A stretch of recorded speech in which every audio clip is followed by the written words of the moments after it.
এখানে আপাতত এসে দাঁড়িয়েছে, আর এখানে হচ্ছে চেকিং পারমিট সেন্ট্রাল রেঞ্জ। সকালে করেছি ওয়েস্টার্ন, এখন হচ্ছে সেন্ট্রাল। ইস্টার্ন রেঞ্জ আর করবো না। প্ল্যান নেই। চেকিং পারমিট সব আমাদের ডান। ওই যে দেখা যায় মাদের গাড়ি, আর আমাদের গাড়িটা তো আমি তুলতে পারছি না আপাতত। বাবা বসেছে। টাটা।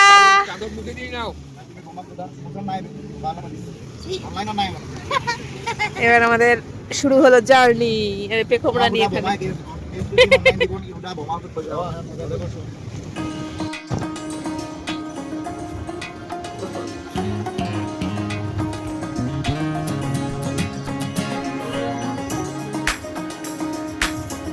দূরে হাতি দেখা যাচ্ছে, ক্যামেরা আসছে। ওই একটা হাতি জলে নেমেছে। ওয়াচ টাওয়ার, এই যে 1999 এটা তৈরি হয়েছে এই ওয়াচ টাওয়ারটা। সব গাড়ি দাঁড়িয়ে পড়েছে কারণ পিছনে দেখা যাচ্ছে হাতি। চলো আমরা দেখে আসি। কুল গাছ দেখো, চরম কুল ধরেছে, চরম।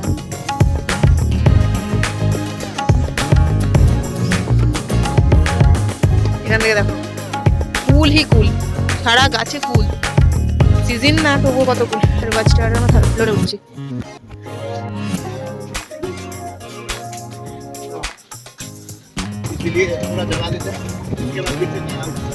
আচ্ছা এইগুলো হচ্ছে এলিফ্যান্ট গ্রাস, হাতির খাওয়ার জন্য লাগানো হয়, কিন্তু নিচ থেকে যে শুকিয়ে শুকিয়ে আছে এমনি হয় এগুলো। আচ্ছা আচ্ছা, এগুলো এমনি হয়, মানে ন্যাচারালি হয়। আর এই নিচে যে শুকিয়ে শুকিয়ে গেছে, এই জন্য এটাকে আঙুল দিয়ে পুরো জ্বালিয়ে দেওয়া হবে। হ্যাঁ, জ্বালিয়ে দেওয়া হবে। জ্বালানো হয়ে গেলে যেখানে পুরো ক্লিন হয়ে যাবে, আবার নিউ গ্রোথ হবে তখন। হাতির খাওয়ার জন্য এখানে হাতি এই ঘাসটাই খায়। নিচে সত্যি শুকিয়ে শুকিয়ে গেছে এই জায়গাটা। ডিয়ার হরিণে ঘাস খাচ্ছে না জল খাচ্ছে, কিছু একটা খাচ্ছে। চলিয়ে চলিয়ে ধীরে ধীরে।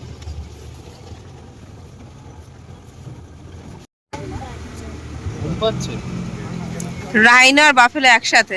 ওই একটা রাইনো, এই একটা রাইনো, এই যে বাফেলো। ওখানেও বাফেলো, ওখানেও রাইনোও আছে। পাবি না কিন্তু, দেখ কত সামনে থেকে বাফেল। হ্যাঁ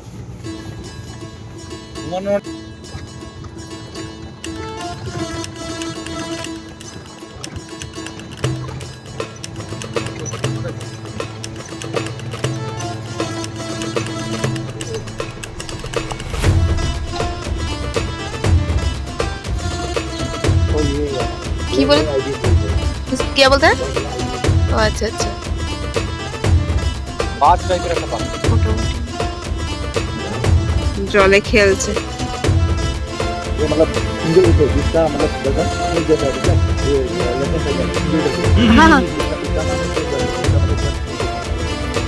स्नेक बर्ड।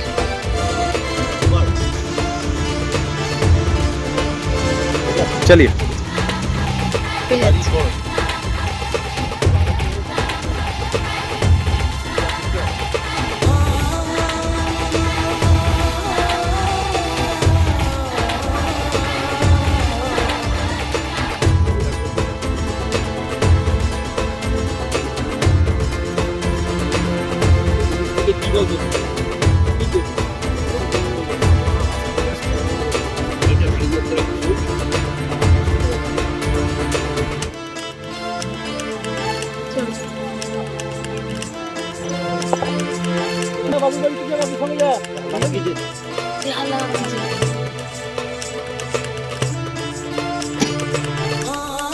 এখন এই বেলায় মনে হয়েছে কিরম চামড়া তাহলে বাবা। এখন রাইনোটা শান্ত হচ্ছে।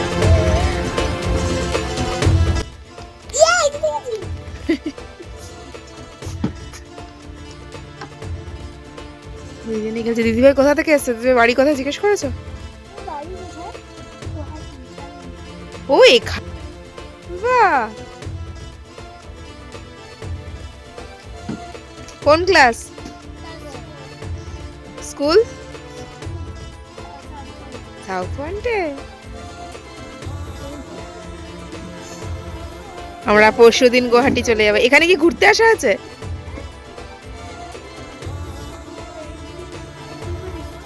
ওইটা সেকেন্ড টাইম। আমরা সাফারি থেকে এসেছি মোটামুটি 5 o'clock এসে চা ঠা খেয়েছি। আমি কিচ্ছু ভিডিও করতে পারিনি কারণ ফোনে একদম চার্জ ড্রেন হয়ে গেছিলো। তারপরে ঘরে গিয়ে ফ্রেশ হয়ে চেঞ্জ করে এখন বসেছি একটুখানি, ডিনার সার্ভ হবে এক্ষুনি। আর এখানে পেখমের নিউ একজন ফ্রেন্ড মিনস ও এখানকারই, গুয়াহাটি থাকে, ক্লাস 4-এ পড়ে। এখানে এসে আলাপ হয়েছে, ওদের দুজনকেই আজকে জোকে কামড়েছে। ও তোমাদের তো সকালে বলাই হয়নি কি ঘটনাটা হয়েছিল। পেখম খেলতে খেলতে স্নান করাবো বলে ঘরে নিয়ে গেছি, তো খাটের উপরে শুয়ে পড়েছে। খাটের উপরে শুয়ে ফোন দেখছি, উপুর হয়ে দেখছি ওকে উঠিয়েছি, দেখছি খাটে পুরো রক্ত ভর্তি। আমি তো ভয় পেয়ে গেছি যে কিসের রক্ত, হাত পা ছেলে গেছে নাকি। বাবনকে তখন বলছি যে দেখো তো হাত পা কোথাও কেটে গেছে কিনা, কারণ খেলছিল এখানে, তো খুঁজে পাচ্ছি না। তারপরে তাড়াতাড়ি করে হাত পা চেক করতে গেছি, পেটের ওখানটা কেটে গেছে, তল পেটের দিকটা।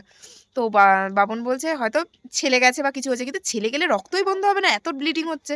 আমি যখন তারপরে জামা কাপড় চেঞ্জ করেছি, জিন্সটা খুলে আমি চেক করিনি, জাস্ট ওখানে রক্তটার দিকে কনসেন্ট্রেট করছি কারণ রক্তটা বেয়ে পড়ছিল। তারপরে জিন্সটা নিয়ে যখন আমি বলছি দাঁড়া তো দেখি নতুন জিন্স কোনো কারণে কোনো পিন ঠিন থাকেছে কিনা, সেটাতে কেটে গেছে কিনা সেটার জন্য। তো তখন আমি দেখি জিন্সের কোমরে যে জায়গাটা, সেখানে এত বড় একটা জোক, রক্ত খেয়ে টুকটুক করছে। আমি তো চিৎকার করে ছুঁড়ে ফেলে দিয়েছি। সেই রক্ত বন্ধ হয়েছে, মিনিমাম 20 মিনিটস লেগেছে রক্ত বন্ধ হতে। তারপরে তোকে স্নান টান করিয়ে নিয়ে বেরিয়েছি, তাই জন্য সে সময় কোনো ভিডিওই করা হয়নি। ওই নিয়ে এত প্যানিক হয়ে গেছিলাম সবাই, কারণ রক্ত বন্ধ হচ্ছে না, কিছুতেই রক্ত বন্ধ হচ্ছে না। আর পেটের এমন একটা জায়গায় কেটেছে, মানে ফুটোটা করেছে চিন্তার বাইরে, আর বিভৎস বাজেভাবে হয়ে গেছে। একটা দিকটা কেমন মানে রক্ত তো বেরোচ্ছিল জায়গাটা, সেটা আলাদা, বাকি রক্ত জমে গেছে। পিছন দিকটা একটা কেমন ফুটো হয়ে গেছে, কেমন যেন একটা হয়ে গেছে। সবাই ভয় হয়ে গেছিল প্রচন্ড। তো এই হচ্ছে আজকে, এই জন্য আমি কোনো ভিডিওই করতে পারিনি। আর ওখানে গিয়ে মোটামুটি একটু ভিডিও তো করেছি। এত ধুলো যে আমাদের মাথা হোয়াইট কালার হয়ে গেছে, কালকে শ্যাম্পু করতে হবে। মোটামুটি রাইনো, ডিয়ার, বিভিন্ন রকমের পরিযায়ী পাখি সেগুলো দেখেছি, বাঘ দেখতে পাইনি। শুনলাম বৃষ্টি পড়লে নাকি বাঘ বেরোয় না, তা জানতাম না। আর আজকে মানে ভোর রাত্রিরে বৃষ্টি হচ্ছিল ঝিপ করে, কিন্তু দেখলাম রাস্তাঘাট ভিজেছে। কিন্তু ভোরবেলার দিকে তো দেখালাম আবার যখন আমরা যাচ্ছি তখন বৃষ্টি বন্ধ হয়ে গেছিলো। এই হচ্ছে আজকের গল্প, যার জন্য আজকে মানে রিসর্টটাও পুরো ঘুরে বলেছিলাম তোমাদের দেখাবো, সেটাও দেখাতে পারিনি। কালকে মর্নিংয়ে ফার্স্ট কাজ আমার যে এই রিসর্টটা পুরো ঘুরে দেখানো। রিসর্টটা অপূর্ব, যেমন ব্যবস্থাপনা তেমন খাওয়া দাওয়া তেমন হেডেক লেস যাকে বলে। ওরা আমাদের সব কিছুর ব্যবস্থা করে দিয়েছে, সব ইচ অ্যান্ড এভরিথিং, সাফারির ইচ অ্যান্ড এভরিথিং ব্যবস্থা করে দিয়েছে। তোমাদের অবশ্যই রিসর্টটা ডিটেলস দেবো। কাজিরাঙায় এলে অবশ্যই রিসর্টটায় একবার ট্রাই করো, অপূর্ব। ওদের ব্যবস্থা, ওদের খাওয়া দাওয়া, ওদের ব্যবহার, ওদের এভরিথিং, হসপিটালিটি, সব কিছু টু গুড। আমার তো দারুণ লেগেছে এখনো পর্যন্ত। কালকের দিনটাও আমরা রয়েছি, কালকের দিনটাও আমাদের কাছে পিঠে কয়েকটা জায়গায় দেখার আছে যেগুলো আমরা দেখিনি। অর্কিড হাউস ওগুলো তো দেখার আছে। ওরা বিভিন্ন জায়গায় জিনিস সাজেস্টও করেছে, সেগুলোও করবার। সবার আগে রিসর্টটা ঘুরতে খাও। এখন রাত্রে ডিনার, আজকে রাত্রে ডিনারটা একদম হালকা রাখা হয়েছে। আমাদের চিরাচরিত, আমাদের বাঙালিদের শীতকালের প্রিয় খাবার গরম বেগুন পোড়া আর রুটি। এই হচ্ছে আমাদের ডিনার। এখন আসুক তারপরে দেখা যাবে। চলো একবারে ডিনার টেবিলে আসছি। এখন খেয়েছে কিসের জন্য হাত দেবো? আরে আমি গিফট এনেছি, বাবা দেখবে না কিন্তু। কিসের গিফট? হাত দাও, দেখবে না কারা? কিসের চোখ বন্ধ করেছি? কিসের গিফট? দেখো না, বলে চোখ খুলবো? হ্যাঁ। ওয়াও, এটা কিসের গিফট? ওয়াও, এটা বেস্ট গিফট হলো।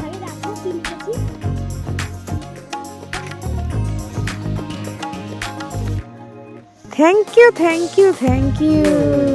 এই চকলেটটা কিন্তু রিয়েল। এটা কে লিখে দিয়েছে? আমি দেখে বাহ, এই দেখো এটা ছেড়ো। থ্যাংক ইউ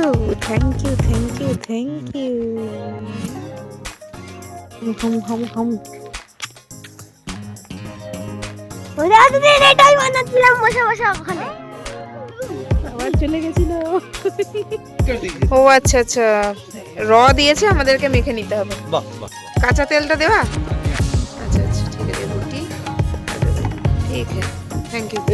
তোমাদের বলেছিলাম রিসর্টটা একটা প্রপার ভিডিও দেবো, যেটা আমি করে উঠতে পারিনি কদিনে। সেটাই হচ্ছে, এটা হচ্ছে যে দুর্গা মন্দির, সেই দুর্গা মন্দির মেন রোডের ঠিক সাইডে। সেখান থেকে যে রাস্তাটা এসছে সোজা আসলে একদম সোজা আসলেই এই যে তুলডা বাম্বুসা, এইটা হচ্ছে তার এন্ট্রান্স। একদম ইকো ফ্রেন্ডলি একটা রিসর্ট। এই হচ্ছে তার এন্ট্রান্স। এটা মর্নিং আওয়ার্স, পুরো নিট অ্যান্ড ক্লিন করা হচ্ছে। And this is the reception. এটা হলো রিসেপশন। এখানে যিনি ওনার্স তিনি বসেন। এখন তো আর্লি মর্নিং, তাই এখন উনি আসেননি। আর ঢুকেই এখানে হচ্ছে পার্কিং জোন, মানে এখানে গাড়ি নিয়ে আসলেও কোনো অসুবিধা নেই। দিব্যি এখানে 10টা থেকে 20টা, 10টা গাড়ির থেকে 12টা গাড়ি তো ধরেই যাবে, 10-12টা গাড়ির বেশিই ধরবে। অনেকটা স্পেস, খালি চোখে বোঝা যাচ্ছে, হয়তো ক্যামেরায় বোঝা যাচ্ছে না, অনেকটা স্পেস আছে। তারপরে সোজা গিয়ে এটা হচ্ছে কিচেন। সবই একদম ইকো ফ্রেন্ডলি টাইপের করা, কোনো এখানে সেরকমভাবে কংক্রিটের ইয়ে করা নেই, মানে একদম ন্যাচারালি করার চেষ্টা করা হয়েছে। এই ঢোকার পরে খুব সুন্দরভাবে সাজানো, একদম পরিষ্কার, দুদিকে গাছপালা। এখানে হাত ধোয়ার জায়গা, মানে লাঞ্চ এরিয়া বা ডিনার এরিয়া, ব্রেকফাস্ট এরিয়া যেটাই বলো, তার জন্য এখানে হাত ধোয়ার জায়গা। আর এইটা হচ্ছে খাবার জায়গা, মানে ডাইনিং স্পেস। খুব সুন্দর করে সাজানো, খুব সুন্দর। সিটিং অ্যারেঞ্জমেন্টের জায়গাও অনেকটা সুন্দর করে সাজানো। আর সবচেয়ে বড় এখানে উপরই পাওয়ানো হচ্ছে এই যে ওয়াইফাই, একদম 5G স্পিডে চলছে। ছোট্ট ছোট্ট ডিম লাইট লাগানো, যার জন্য রাত্রিবেলাটা খুব সুন্দর লাগছে। এবার চলে যাই রিসর্টের দিকে, মানে কটেজগুলোর দিকে। ও, এখানেও খুব সুন্দর করে মাচা করা আছে, যেখানে হয়তো ফ্লাওয়ার মানে গাছ লাগানো হচ্ছে, সেগুলো বড় হচ্ছে। এই যে বড় হচ্ছে আস্তে আস্তে, এই গাছটা পুরো যখন ভরে যাবে অপূর্ব লাগবে তখন দেখতে। এই গিয়ে এখানে একটা সুন্দর রংবাহারি ফুলের গাছ, যেটা অপূর্ব লাগছে সূর্যের আলো পড়ে। এটা হচ্ছে ফার্স্ট রিসর্ট, কোকো রিসর্ট, যেখানে আমার কাকু কাকিমারা রয়েছে। এখন দরজা বন্ধ, কাকিমারা একটু বেরিয়েছে। খুব সুন্দর, একদম বড় সড়ো ঘর। কাকিমারা 3 জন রয়েছে, আর এটার নাম হচ্ছে কোকো। এরকম সিঁড়ি দিয়ে উঠেই রুম, খুব সুন্দর, 3 জনের জন্য সাফিসিয়েন্ট। আর এটা একটা প্লেগ্রাউন্ড, তারই অপোজিটে, যেখানে পেখন দোলনা খাচ্ছে। বাচ্চাদের খেলার জন্য বহু স্পেস আছে। আর এটা হচ্ছে আমার মা বাবারা যেটা রয়েছে, এটা আর একটা রিসর্ট, পাশাপাশি সব। এটা তো সিঁড়ি দিয়ে উঠে যথেষ্ট বড় সড়ো, 3 জন থাকার জন্য সাফিসিয়েন্ট, কোনো ছোটোখাটো কিছু নেই। এই যে এটা আর একটা, এটা দেখতে খুব সুন্দর। আর তারপরে আবার এগিয়ে এসে এটা হচ্ছে আমাদের রিসর্ট, যেটাতে আমরা রয়েছি, মোকালাম। বাবুল স্নান করবে এখন। আমাদের একটা এরকম উঠে রুম, খুব সুন্দর স্পেসিয়াস রুম। আমরাও জামা কাপড় কিছুটা ধুয়ে দিয়েছি, যেহেতু রোদ্দুর উঠেছে। আবার এখান থেকে সোজা গিয়ে আরও 2টো নতুন ছোট ছোট কটেজ রয়েছে, তবে ওইগুলো একটুখানি চার্জ বেশি, এগুলো নিউ হয়েছে, একটুখানি চার্জ কম তুলনামূলক। এই একটা, এই একটা, আর এই একটা, তাহলে টোটাল 6টা ওদের থাকার জায়গা হয়েছে। এইগুলো ওইগুলো থেকে হয়তো একটু ছোট, যার জন্য একটুখানি ভাড়াটা একটু কম রয়েছে ওটার থেকে। আর এটা হচ্ছে এখানে বারবিকিউ করার জায়গা বা আগুন জ্বালানো, বনফায়ারের জায়গা। খুব সুন্দর সিস্টেম করা রয়েছে এখানে, আর খুব রোদ্দুর। এই যে এখানে আগুন জ্বালানো হয়, সিটিং অ্যারেঞ্জমেন্ট কাঠের করা রয়েছে। এখানে টেবিল, যদি কেউ বারবিকিউ করে খাবার এখানে সার্ভ হবে। আর এখানে প্রচুর বড় একটা প্লেগ্রাউন্ড রয়েছে, এবং ওখানে রয়েছে ব্যাডমিন্টন খেলার জায়গা, যেখানে আপাতত সবাই জামা কাপড় মেলতে দিয়েছে সবার শুকানোর জন্য। এই হচ্ছে প্রপার এরিয়া, খুব সুন্দর। চারিপাশে বাঁশ গাছ দিয়ে ঘেরা, যার জন্য বাম্বুসা হয়তো নাম। প্রচুর বাঁশ গাছ, প্রচুর বাঁশ গাছ। আর এখানকার বাঁশ গাছটা হচ্ছে একটা সিগনেচার কিছু। এখানে বাঁশের জিনিস, বাঁশের সব কিছু, মানে বাঁশের একটা খাবারের মধ্যেও বাঁশের এখানে মেনুতেও বাঁশকে এখানে ইনক্লুড করা হয়েছে। এখানে বাঁশটা খুব ইম্পর্টেন্ট একটা সিগনেচার কিছু হবে। প্রচুর বাঁশ গাছ এখানে, আর জায়গাটা খুব সুন্দরভাবে সাজানো, খুব সুন্দরভাবে সাজানো।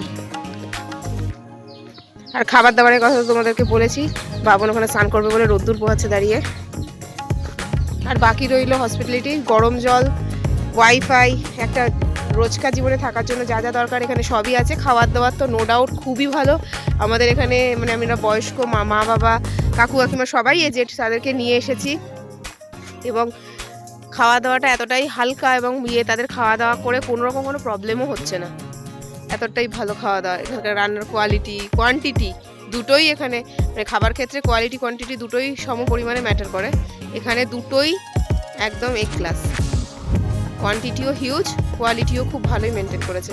আর যেরমভাবে বলা হচ্ছে সেরমভাবেই বানিয়ে দেওয়া হচ্ছে। এটাই বোধহয় এই মানে এই ইকো ফ্রেন্ডলি রিসর্টগুলোর একটা বৈশিষ্ট্য, যে যেরমভাবে বলবো সেরমভাবে বানিয়ে দেবে। ওদের জিনিসটা আমাদের মানে চাপিয়ে দেওয়া হয় না। হোটেলগুলোতে যেমন কি এইভাবে রান্না হচ্ছে এইভাবেই খেতে হবে, এখানে সেটা না। এখানে আমরা যেভাবে বলছি ওদের হয়তো সেরম নিজস্বতা রয়েছে, কিন্তু তবু আমরা যদি বলি এই জিনিসটা কম ওই জিনিসটা বেশি, ওরা সেটা করে দিচ্ছে। আর যখন যেরম চাইছি সেরকম ফেসিলিটি দিচ্ছে। এখন এই মোটামুটি তোমাদের দেখিয়ে দিলাম, ভিতরের রুমটা পরে দেখাচ্ছি। এটা হচ্ছে পুরো বাইরের প্রেমিসেসটা।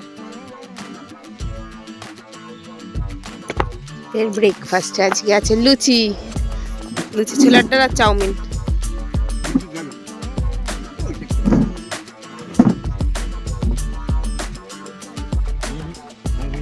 সোমনাথের পেটের অবস্থা টাইট। চাউমিন বাবারা খাচ্ছে, লুচি ছোলার ডাল, আমাদের চাউমিন। তবু শরীরটা ভালো না। কি এটা? Chilli sauce.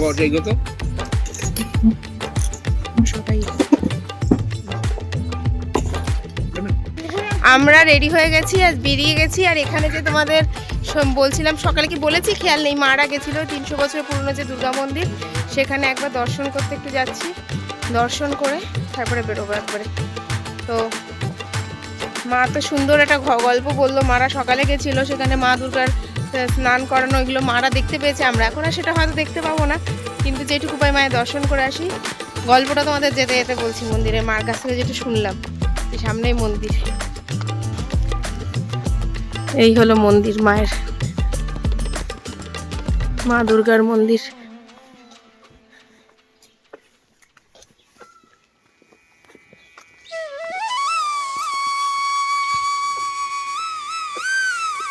বাবুনার পেখম সামনে যাচ্ছে।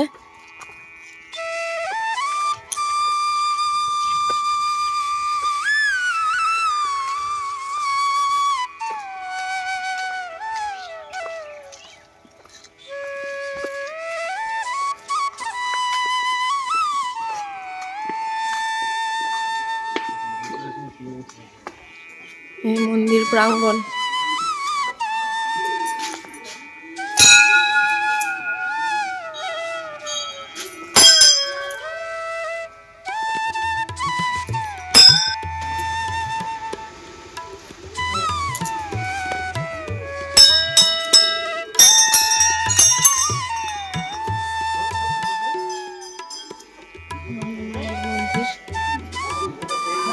মায়ের পুরো মন্দির প্রাঙ্গণ খুব সুন্দর, পরিষ্কার পরিচ্ছন্ন একদম।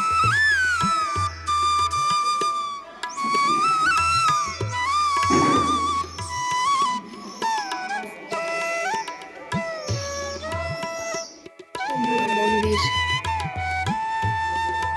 ওইখানে মায়ের মূর্তি রয়েছে। আমরা এখন সবাই যাচ্ছি অর্কিড পার্কে। সেই অটোতে করে, যে অটোতে করে আমরা জঙ্গলে গেছিলাম। মা কাকিমারা সামনে ঘুরাচ্ছে, আমরা ঘুরেছি পিছনে। ওই মায়ের মন্দির দেখে আমরা এখন এগিয়ে যাচ্ছি।